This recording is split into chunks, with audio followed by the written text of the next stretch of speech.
Say some words. Testing. Oh,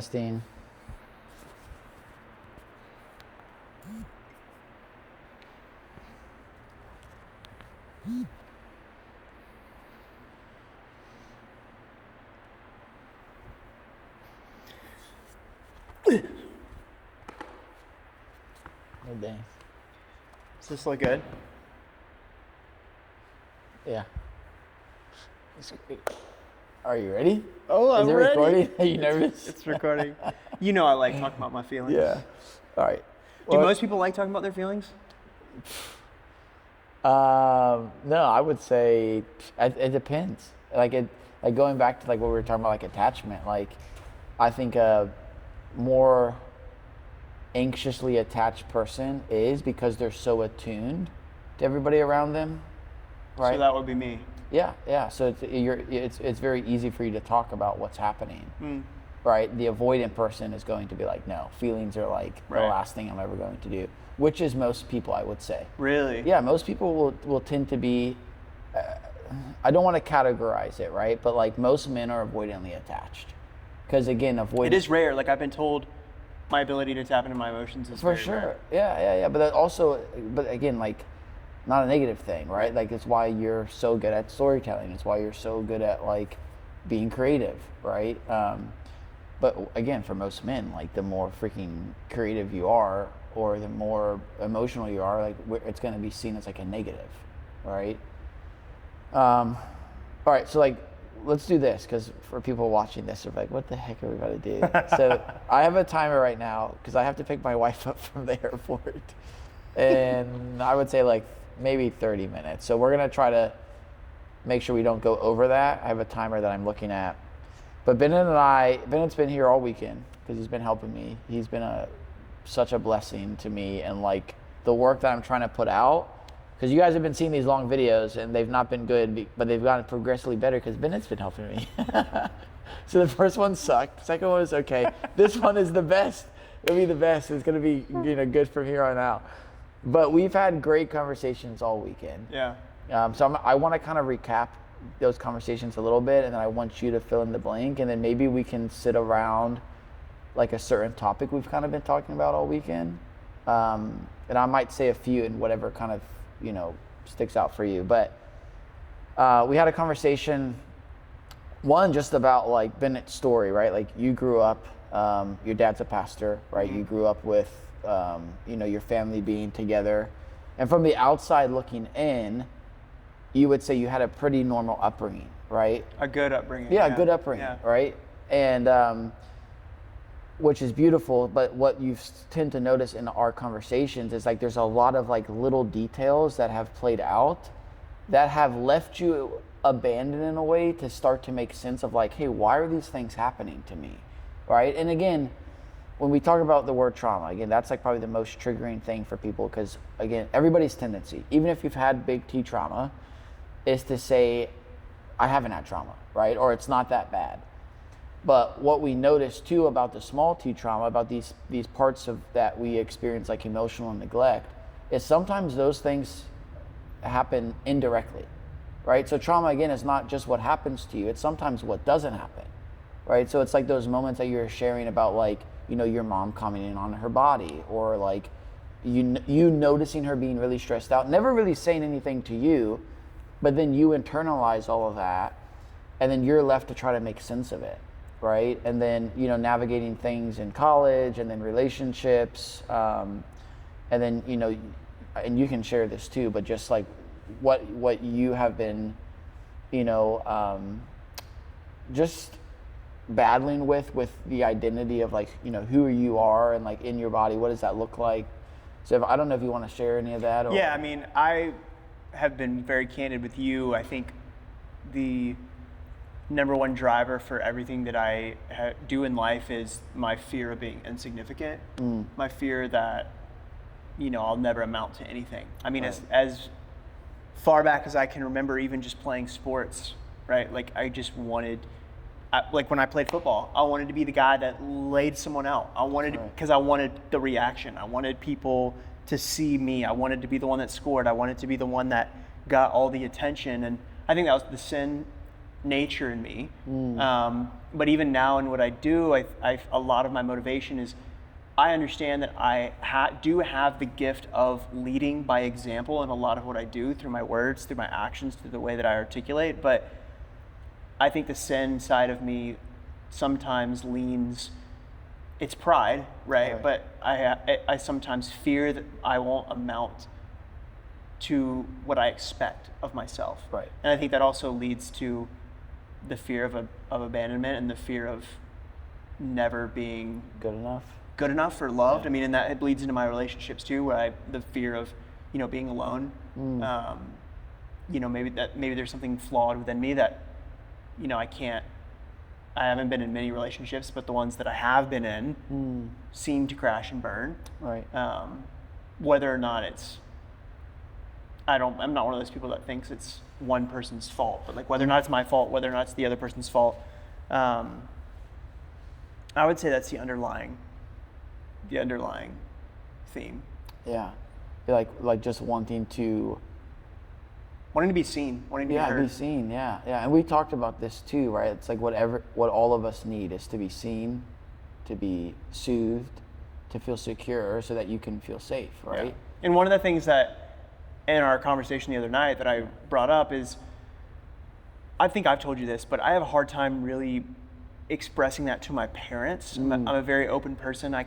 I will talk to a brick wall about my feelings. Right. But I really struggled in sharing that with my parents, and it's gotten better. But my parents would try to bring that out of me as a kid, but I really resisted. Right. And sometimes I would get to a point where it was just too much, and it would be overwhelming, and I would finally share, and I would break down, but they would have to drag it out of me. Right. But I'm not like that with other people. Right. Like when you and I first met, I shared to you everything. Yeah.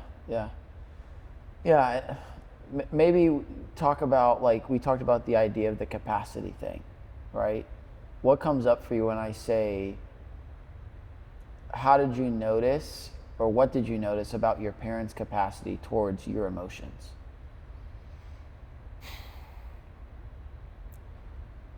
My mom has always been in touch with her emotions, and she would always, be the one that would say, what's wrong? Well, what's wrong? Like, I can tell something's wrong. My dad didn't really. My dad would always, he would be willing to talk about things. But it wasn't necessarily emotion related.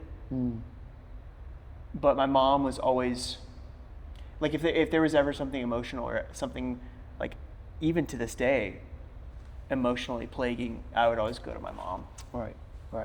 Yeah, what comes up inside of you when you think about, like, presenting some of that to your dad?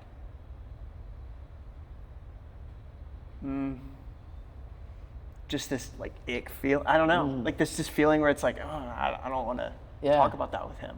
Which is interesting, like, to give the people watching this more context. Tell me about that similar feeling that you told me about, when you felt that in relationship to your dad. Wait, what do you remember? When he comes. Oh, when I was a kid. Yeah. When I was a kid, I had this weird phase that I went through.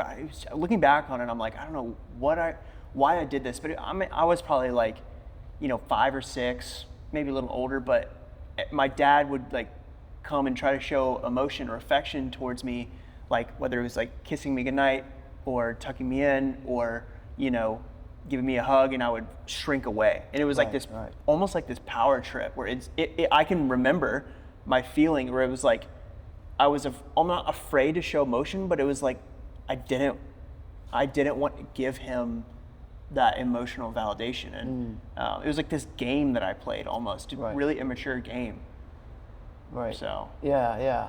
Which, looking back on it, I'm like, I don't know why I did that. And eventually I don't even know if I would say I got over it, because my dad and I are not very affectionate towards each other, which, men aren't necessarily super affectioned towards other men, but, like, I'm a very affectionate person. Like, in my relationships, I'm very affectionate. Yeah, I wonder what did you feel towards your emotion that you felt, in relationship to your dad, like when you felt a lot of emotion or you cared deeply about something, like what was your perception of what you maybe thought your dad thought of you? He didn't care. I remember when I started playing football, my dad wasn't really into it at the time. And it was this thing that I really, really, really was into. And I didn't feel like it's ironic because he ended up getting into it and is now into it more than I am. But at the time, I felt like he didn't care. And that was probably my own insecurity. But I felt like I had like every kid has these dreams. You know, when I was in middle school, I wanted to play college football. Right. Would I have played? Absolutely not. But like every kid has this dream, and I felt like that dream wasn't taken seriously. And I guess that is what would stem up or well up in me is like, oh, he doesn't care. Right. Yeah, I want to go back because we had a really deep conversation around, you know, when you're bringing up the language around like sin, right? And we talked a lot about like the shame around that, and like I think the common theme that we got to is like how your sin is engaged with, right? Because again, most of our tendencies in our shame and in the things that we know that we're like, hey, I don't want to be doing this, we feel so much shame for it, right? And a lot of it comes from like, again, like how people engage with us in this. So what would it have looked like, or what had it felt like for you to be engaged and for someone to get curious with you, like when you were, you know, feeling these things, right? Like even going back to the moment of like, you know, you shine from your dad, like did anybody ever get curious with you as to why that was? Like actually say, hey, Bennett, like what's happening inside of you? I mean, I remember my dad being like, why are you doing that? Like, But in that way that he said it, because even how you're saying it to me right now, like that for me would put a lot of pressure on me. Like, oh my goodness, like what's wrong with me? I remember one time my dad, it was like when I started playing football and I got really into it, eventually my dad got really into it as well. Right. And I think that, I don't know if it was like him trying to make up for, you know, him not being into whatever I was into as a kid, but like he would do this thing where like as we would move the ball down the sideline, like he would just like walk with us and like walk back and forth. And, you know, I was still a little shit and I would still, you know, have a bad attitude after games and stuff like that. And I'll never forget, like even, I remember there was a moment in middle school where, you know, my dad never got emotional, but I think he felt like I was resisting him still, like resisting that affection, resisting that emotion. And I think he broke down and was like, I'm so proud of you for what you're doing. And like, there's a reason why I walk up and down that field, like as y'all are moving the ball downfield, like I want to be there for you. Right. And that was a moment where I kind of realized like, damn, like I don't know why I'm resisting this emotion and affection with my dad, but I am. Right.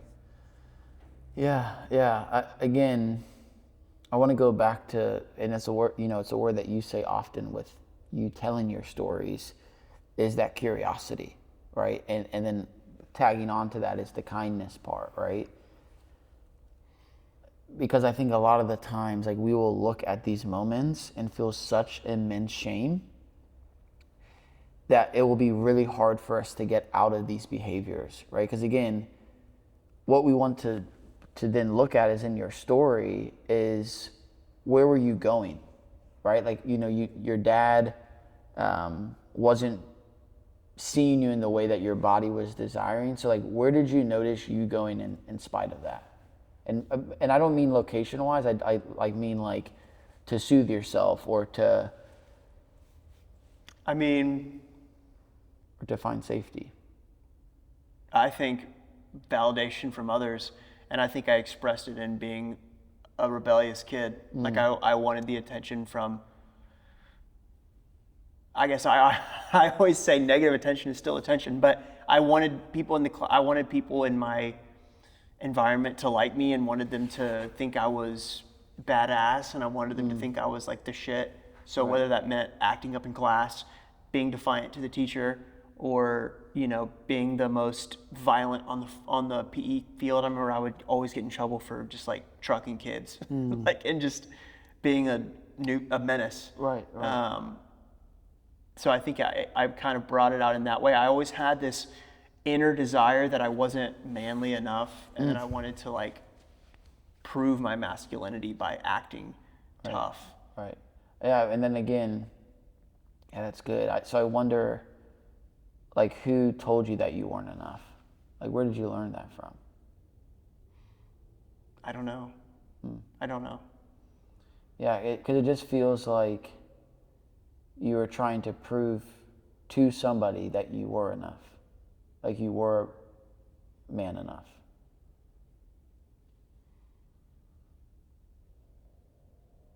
I don't know. I think sometimes I saw in my dad, like my dad is very soft-spoken and very, like he's not like super strong. He's not super, like he didn't play sports. And I think for a while I went through a period of time where I was like, and he's very creative, right? Like me. Like I think that's where I get a lot of my creativity from. And I resisted that for a really long time, right? Like I was a really creative kid, but it was almost like I rebelled against that for a long time. Yeah. And it was almost like, I wouldn't have said this, but it was almost like I didn't want to be like my dad. I wanted to be like this like really tough, masculine jock that I saw. Like I went to a really small private school, and I always wanted to go to a public school. And that was like the big thing. I wanted to live a normal high school life. I wanted to have homecoming. I wanted to play football. I wanted to have the normal life, but I went to a liberal arts school, and I was almost like, fuck that. I want to be this normal, badass, masculine kid. And it was almost like I didn't want to be your dad, like my dad.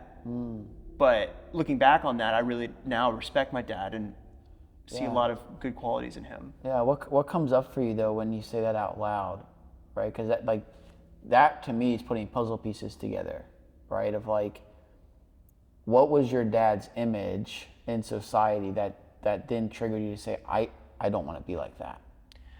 The thing is, my dad was really, I mean, at the time he was like a pastor of a church. He was really well respected. Like people loved my dad.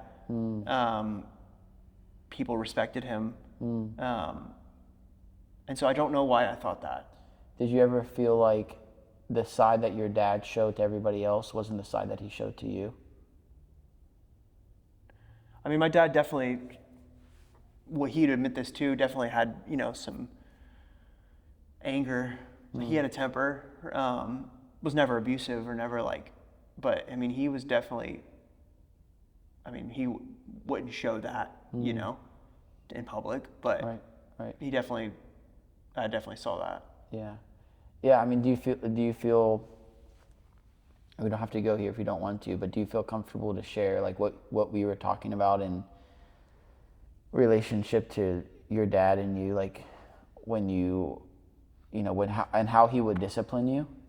I mean, I was spanked as a kid. Yeah. A lot. Right. And looking back on, like, I always would get angry. Like, it's like when you stub your toe. When pain would be incited on me, I would have this visceral anger. And I don't know if it was anger towards my dad or just anger that I was hurt, right? It's like when you stub your toe, you're like, you just want to hit everything. Right. But I know that my dad was doing it for the right reasons. But sometimes like he would say like, this hurts me more than it hurts you. But sometimes I could tell he would spank me out of anger, and sometimes he would turn around and apologize and say, I did that out of anger. Right. Yeah, what was it like for me to engage that with you when I was saying it also seems manipulative, him saying that statement? Because what I want to paint the picture of is you're describing to me in these behaviors that you're doing of like, oh, it's my problem, like I was being too much. But again, I don't want to sound too cliche, but I just wonder, what do you think like Jesus's response would have been to you in that moment? But first, maybe tell me what comes up for you when we are engaging in that. Like, what would his response be to what? Well, let's first just start with, like, in that line of your dad saying, this hurts me more than it hurts you. Well, for me, I'm like, I deserved it. Like, I'm like, I was a bad kid. Yeah. And 9 times out of 10, I deserved exactly what I got. And I'm not a parent, so I can't really speak to this, but it's like, spare the rod, spoil the child. It's like, what are you going to do, right? Like, I know kids that aren't punished, and they're like menaces to society. And like, I think looking back on that, my first thought is, yeah, I probably deserved it, and my dad probably didn't love the act of punishing me, but he knew it was for a greater good, and that was to correct a behavior of mine that was sinful. Right. Yeah. So, but what we don't want to miss is like the anger that he had in those moments, which you're saying he addressed in times. And again, it's hard in this moment because it's like there's so much other context, but I want to go back to, like, you know, when we were talking about, hey, like, how does a kid even get to be disciplined if not at all, right? Like, what does that look like? And again, we kept coming back to this idea of capacity, right? Like, what's harder for a parent to do? Like, if you're being disruptive, because again, you know, and you're giving me stories of things that happen maybe like even in your later adolescence, right? So it's like, but let's go to like little Bennett when Bennett's like 5 years old. And, you know, you take a cookie out of the cookie jar when you weren't supposed to. What's harder for a parent to do? Is it harder for the parent to slow down, get on the kid's level and say, hey, buddy, like, we've told you time and time again that you can't do that. So, like, what we're going to do is blank. Or, like you said, is it easier when you stub your toe, and the stubbing of the toe could be you taking that cookie out of the cookie jar to your dad? Is it easier for him in the moment to just discipline you right then and there? I remember you asking me this, and in the moment I said it's definitely easier to discipline in the moment, but honestly, I think it depends on the parent, right? Because for some parents, it might really hurt them. I mean, I know parents that don't spank their kids because it like causes them harm internally. Yeah. And so maybe it is easier for them. I remember our assistant pastor, his kids were the worst kids I've literally ever seen in my life. Right. But he used that tactic, and he never punished them. And he would always say, now listen, we don't do that, and this is why. And they were it's like, I don't understand how you can reason with a child sometimes. Right. And I'm not a parent, so obviously I can't speak to that to the greatest extent. But in my mind, it's like, you punish kids for a reason because they associate that bad behavior with, I'm not supposed to do this. Right. And and just like we talked about, right? Like if we're, you know, people are probably watching this like, oh, so we're not talking about spanking. But what's really important. For the record, I'm not coming down on either side of that. Yeah. And the goal, I know why I was spanked, and I deserved it for sure. Yeah, but I still wonder though, because like the part of this is like, where can we disrupt like the shame that you are feeling because of the act of what you're doing,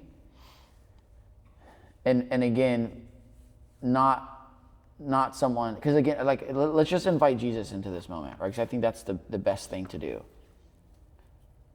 If Bennett is acting out, like, what do we actually believe that Jesus will do, right? But and we don't even have to debate on like, is he going to spank the child? Is he not? All we need to know is, well, what is Jesus' character? Jesus' character is he's going to show a lot of patience. He's going to show a lot of kindness. He's going to show a lot of curiosity. But God also has wrath. 100%. But I think the difference is the state that they're in, right? Because again, and let's also talk about what did Jesus do? Like, he's flipping tables, right? And to even go deeper into that, like, he was also making a whip. So like, this dude's thinking about what he's about to do, right? And then he goes and does it.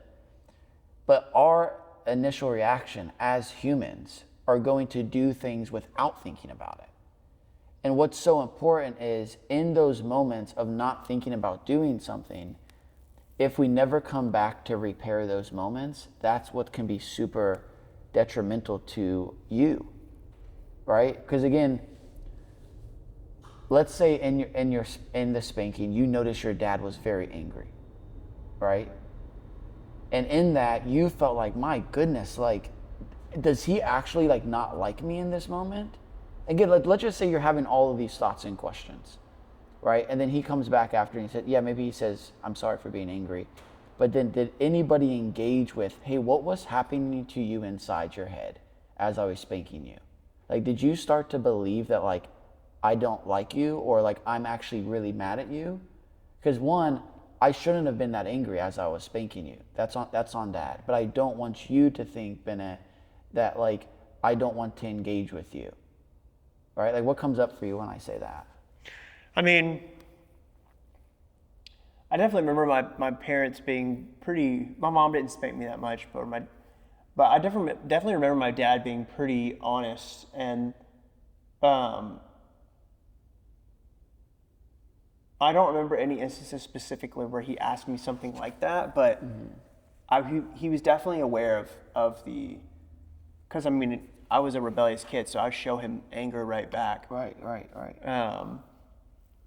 But that's the thing. It's like, who was engaging and becoming curious with your anger, right? Like, who was, instead of, because again, like, let's take the parent who like slows down with the child and does that, or, you know, is too passive, and then the parent that is doing that. Either way, that parent is still could be missing on what is happening inside of you, right? Like, if your dad is continuing to discipline you in this way and you're continuing to acting out, it means there's something deeper happening. I wonder if anyone slowed down enough to just notice, hey, like, what is actually happening in Bennett? Well, how do you do that? Capacity. Yeah, but how do you figure out what's going on? Like, I guess my question is, what would have been so wrong with me that would have kept me acting out like I did? You trying to make sense of everything that's happening inside of you, right? Like, part of what our parents' jobs are is for them to, again, soothe us, make us feel safe, to see us. So if we don't have that, we're going to try to do that ourselves. So really the question is, well, then how does someone do that? And to be able to do that, like, they have to be able to have the capacity to even be able to engage with themselves. Like, how many times do you think a parent checks in with where they're at before they go and discipline a child? Not often. Not often, right? But again, like, Jesus embodied that. Like, that's who he was all of the time. So all of his answers were coming out of a place of like straight regulation, right? So like whatever response that he had, one, he probably like, it was something that was either innate in him or he had thought about, right? Again, thinking about flipping the tables, right? Like, he was thinking, like, think about as he's making the whip, like all of that's going through his head. So again, what's the invitation to all of this, right? It's like you're asking this question of, you know, why do I feel insecure? Why do I feel like I have to go out and achieve all of these things? But the invitation, like, where does this lead you, is can we actually just grieve the fact that in those moments, no one did see you, right? And again, we talk about the stored emotion, right? Like, since your body didn't feel safe enough to actually let out anger, and even if you're like, well, I was angry, I was an angry child, but like, no, every time you were angry, you got punished for it. Whether it was good anger or bad anger, and what I mean by good or bad anger is like the result of what your anger did. Because many of us believe that anger in itself is bad, and it's not. Because if that was true, then Jesus and God and what they did in their anger would be sin. But anger in itself is not bad, it's what happens in the anger. And since no one ever helped you to make sense of, hey, Bennett, what you did just now was wrong in your anger, but I just am curious as to why are you so angry? Like, what's underneath your anger? Because then your body is going to start to avoid anger every single time that you feel it. Every time I feel anger, I want to avoid this, and I'm going to go and try to do something to make sure I don't feel it. What comes up for you when I say that?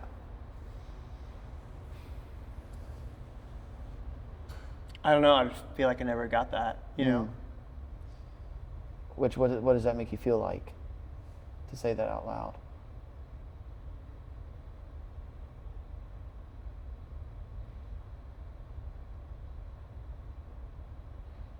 I don't know.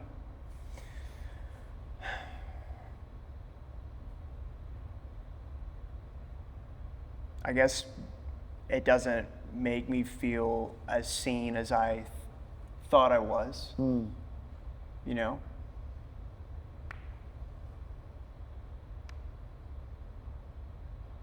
Which I think I struggle with recognizing, like, to what extent is it the parent's job to be curious about my anger, and like at what point is it just sin? Like at what point is it just the devil, you know, working in my heart versus like my parents really trying to root that out of me. Like I feel that my parents did the best that they could. And they're sinners, so they're going to make mistakes. Right. But like my parents always talk about, like when I would do stuff, you know, in college or even once I got out of the house that they disagreed with, and my mom would always be like, I feel like I failed as a parent. And I'd always tell her, I'm like, no, like one time when my sister was dating her boyfriend, and they, you know, were like living together outside of marriage. And my mom would always, she was like, I failed as a parent. It was like this huge, massive ordeal. And I just remember being like, first of all, no, you didn't, right? There's going to be aspects of adulthood where we make our own decisions that disagree, but as a whole, right, who we are today, the decisions we make, and our personhood is a direct result of our upbringing. And I would say we're all my sisters and I are we're good human beings, and that's a result of our parents. So I feel like they did overall a good job. Yeah.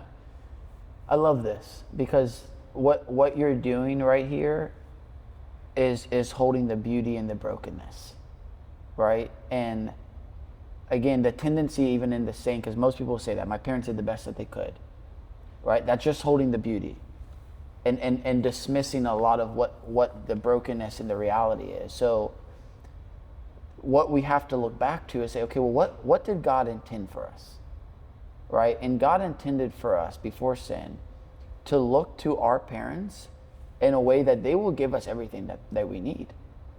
So if we come into this world with a nervous system prepped, looking at our parents, that they're going to give us everything that we need. And I ask people this question often, right? For kids that didn't grow up with the father, for kids that didn't grow up with the mother, that kids that didn't grow up with any of their parents. And I said, listen, right now in this moment, if you could have your dad back or you could have Jesus, who would you choose? And I have like tears coming to my eyes because the kid is like, I would choose my dad. And that's not a wrong thing, is because that's what our bodies are made for. But what's so hard for us to conceptualize is that we will come into this world looking at them as they're supposed to be our God, because that's what God originally designed. So when they fail that, it is so broken for us to try to conceptualize, how could this person not give me what I need? And then you don't even think twice about it. It's not like, again, oh, my parents didn't engage with my anger deeply, so I got to go and figure something else out. Again, your body's just like, oh, scanning, they're not giving me what I want. I got to go look somewhere else.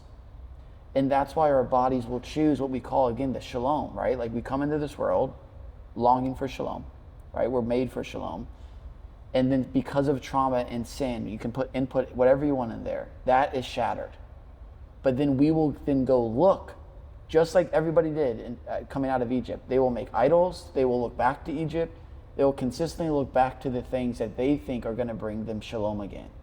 And it's not. So what is our goal is to look back at Jesus and say, one, the mistake in me is thinking that my parents were going to give me everything I needed in the first place. Right? And that is the setup. But again, what we can't do is not acknowledge the pain that they have also caused us. That's holding the beauty in the brokenness and saying, yeah, like my professor said this so well, like my mom was abusive. My mom was so mean to me, but she also was so beautiful and so caring. And again, that's holding the beauty in the brokenness in one sentence. And it's hard to do that. But that is, again, like what we're called to do, because that is who we all are. But again, our tendency in trauma is to shove down the brokenness and not to, again, take our scar seriously. But think about it. Like, if you're coming to me and you say, hey, Connor, like you really hurt me. And I say, bro, don't, like, you shouldn't even be worrying about that. Like, you should be focusing on other things. You're like, oh, damn, like that's like so hurtful for you to say that. But if I have the capacity to take it on and say, yeah, you know what, you're right. I did. And you should feel really hurt. And you probably lost a lot of trust in our relationship. Because that again, what do we look back to, bro? What is the one most important thing that we need to have with our parents is the willingness to repair. That's what's the most healing. I think for me, I just like really struggle with, I hate victim mentality. Right. And I don't ever want to play the victim, and I don't ever want to, like, I am a very self-aware person and I understand the problems that I have, but I hate blaming my problems on something else. Yeah. I am this way because of X, Y, and Z. I am this way because, oh, it's my parents' fault. No, it's my fault. That's my tendency. It's like, I want to take ownership of my problems, and I think I struggle with that because I so hate people that play the victim. Right. There's a difference between being a victim and having a victim mindset, right? Because again, what do everybody in society say? Like, I say the same thing. I do not want to be a victim, right? But again, what about the person that has been sexually abused and raped? Do they not get to be hurt by that? Right? But here's the problem that people miss, right? It's like we're looking at the behaviors too much.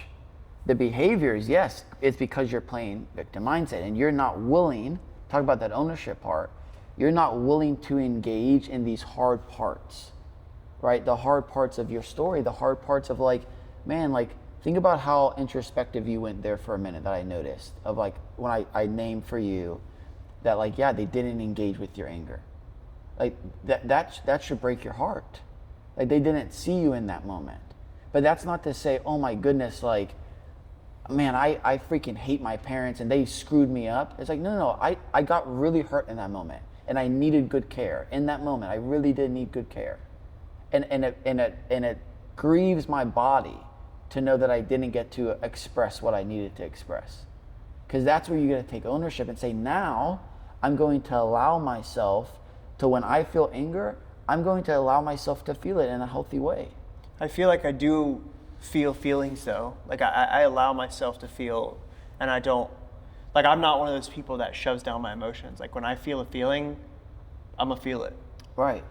But what about the parts of you that feel really hard to be exposed, right? What do you mean? So let's go back to something you told me as we wrap up. This has been good. But you told me, right, and I said this to you, because you said, hey, like, you were really honest with me. You said, I feel like I spend too much time on my phone sometimes at night. And I told you this weekend, I said, a distraction, any kind of distraction, often is an invitation to grief, right? And I'm this person of, like, if you asked me before all this work, you said, are you a pretty vulnerable person? I'm like, yeah, I'm pretty vulnerable. I tell my story to everybody. But me telling my story and showing emotions sometimes was a facade to not actually let you in on the deeper parts of me, right? And the deeper parts of me were like the thoughts and the shame that I felt really deep that I didn't want anyone to see. And in those moments of you distracting yourself, what is your body actually distracting yourself from? Right? Because I feel like for me, it's doing the things that I need to do. Like, a lot of times when I'm approached, when I have something hard, I reach for my phone. Right. Like something difficult. Right. So then, because this is the thing I tell everybody. I said, listen, your life in between, right? Notice what you do and say, well, I feel like I'm on my phone. I said, okay, cool. Put your phone away, and usually 3 things will happen.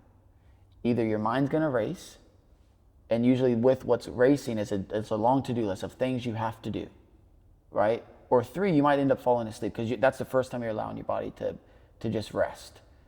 But here's what's really important, right? Because this goes back to, like, accomplishing hard things. Many of us have such a hard time showing up to things, right? For me, I was always late to things. Not because I was underprepared. I would get up sometimes 2 hours before. But the reason why I had such a hard time showing up was because I was so afraid of how I was going to show up. I didn't want to show up tired. I didn't want people to look at me in a certain way. And whether I was thinking about that consciously or not, that was happening for me subconsciously. So when you say the question, well, I feel like I have a long thing to do, a lot of things to do, great, I believe that, but what's underneath that? What's the fear? And if I don't get these things done, what's going to happen to me? Because in me not getting my to-do list done, I feel really frantic. I feel like I can't even be in the moment unless I get X, Y, and Z done.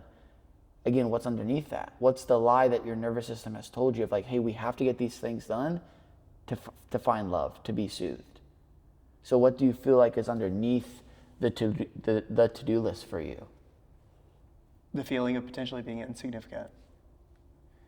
Which goes back, right? Of like, who missed seeing you when you felt so insignificant, right? And again, think about of the anger that your dad had on you in the moment, and when you probably saw his eyes of like, man, he's so angry at me. I feel so small compared to him. So what do I want to make sure that I do? I want to make sure I never am as small as him. I want to be bigger than him, right? And I wonder what that has been for you, bro. Like not wanting to be him because of how much insignificance you felt. So you said, I have to make myself feel very big. And if I don't get the things in my day done that make me feel very big, my goodness, it's not a good day for me.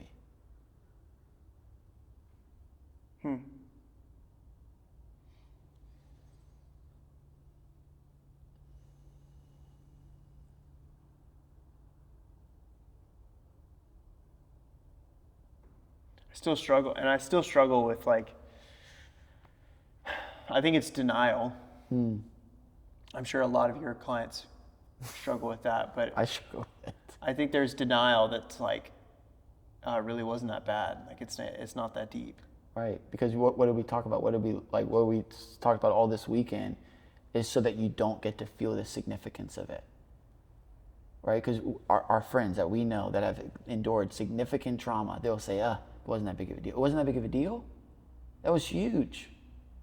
But if we end up naming it, right, you have, like, the ability for us to name things is where healing comes in. Why did Jesus ask, hey, do you want to be healed? He wants us to name our shame, name the parts of us that feel so scary. Because that allows us to feel, again, the heartache that we felt. Like, think about how much your heart was racing when your dad looked at you in that way. So you dismissing it and putting it away allows you to not actually be in that moment anymore. Because if you start to, again, talk about how significant it was, you'll be like, oh my goodness, like, it's too overwhelming for me. Right? And that's what our bodies are doing, bro.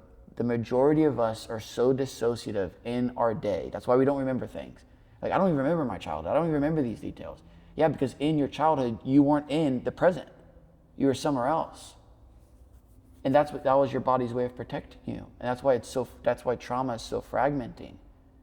Is it's going to fragment so that you don't remember the details, so you don't get to feel what you felt in your body. Remember, trauma is not the event. It's what happens in your body because of the event. And it was so overwhelming for your body's going to be like, we can't remember that. We never want to experience that again. So anytime you get close to that event again, your body's going to be like, oh, it's not that big of a deal. I need to go and do something else. So it would be good every time you feel that dismissiveness to just get curious about, like, what am I not willing to step into right now? Where is their fear? Where is their shame?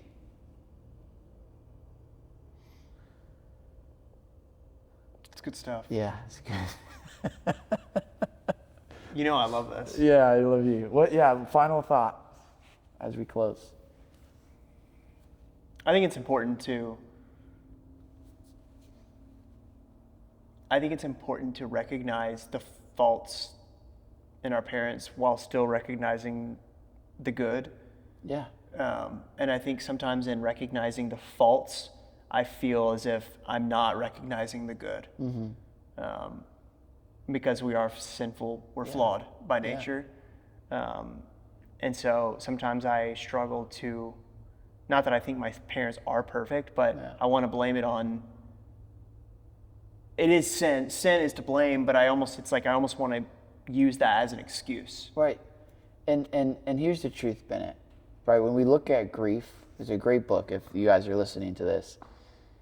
It's the Wild Edge of Sorrow. And Francis Weller, he's like the father of grief. He talks about there's 5 gates of grief. And we often only think of one in society. It's like the death of a loved one. But he talks about 4 others. It's where we have not known love, all of what we're talking about. But it's also part of that 3rd gate is grieving like what happened to our parents. Like who was there for them that then subconsciously didn't allow them to be there for you. Like, you know what grieves my heart? The fact that I didn't know until I was 20 years old that my dad was sexually abused for 5 years. Sexually abused. And then I was like, oh yeah, duh, that's why we never talked about like our private parts. Like my dad was always like, hey, nobody can ever touch you in these areas, not even us. So then I'm abandoned to left by myself to try to figure out all these things. But again, my heart breaks for my father. And again, we carry that in us in everything that we do. It's like, where can we allow us to grieve? Like what's happening in this world, what's happening in our parents' life. And again, that's holding the beauty and the brokenness. Because think about the Psalms. David is just so sad. And he's like, I hate this world. I hate my life. But that allows an emptying out for him to have the capacity to say, but my goodness, God, you've never failed me. Like you've never left me. And that's the beauty in saying this. Is like, hey, Mom, like you did such a good job raising me and doing these, but in moments I felt really lonely. I felt really lonely. And I want to engage this, not to blame you, because I want to find repair. Right? And again, that is what's going to be so healing. And if our parents don't have the capacity to do that, it's going to feel really hard. That's why it's always important for us to put our oxygen mask on first. But again, our tendency is always going to be to dismiss what has happened to us so we don't have to feel it again. But that's the route to healing, is can we allow ourselves to feel it again in safety so we don't have to keep acting out of the past all the time. You know, so you can step into this newness of feeling like, oh, I get to actually like express this and not have to worry about somebody's response. That's good, bro. Good stuff. That's good. Stop it. I love you, man. Love you, bro. Let's see. Oh, my hips. Oh, and the camera's still rolling. Let's see. Oh, 31%. I thought I was going to die.